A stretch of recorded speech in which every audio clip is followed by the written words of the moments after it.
అది అసలు పుస్తకాల్లో స్కూళ్ళల్లో చదువు చెప్పటం అనేది తప్పు అని భగవద్గీత, రామాయణం, భారతం, ఇందాక అనంత శ్రీరామ్ గారు ఎవరో ఏ గురించి అయితే చెప్పాడో ఈయన రాసిన పాటలు కానీ ఆ రామాయణం గురించి ఆ ఆంజనేయుడి గురించి ఏమైనా చెప్తే కేసులు పెడతారు. రాజ్యాంగబద్ధంగా కేసులు పెట్టాలి. ఎందుకు అంటే మనకి ఒక దరిద్ర గుట్ట అధికరణం ఒకటి ఉన్నది, ఆర్టికల్ 28 అంటారు.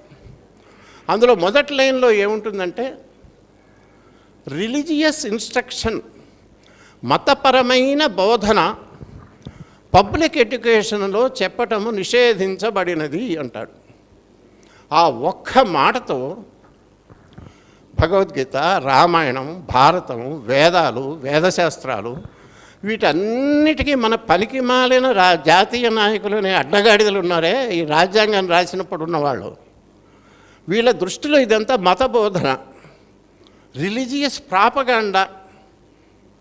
ఎందుకంటే రిలీజియన్స్ అంటే ఇస్లాము, క్రిస్టియన్లను చూసి ఆ తూనికరాళ్లతో కనుక కొల్చేవాడికి హిందులో ఇదంతా మతంగా కనపడుతుంది, రిలీజియన్గా కనపడుతుంది.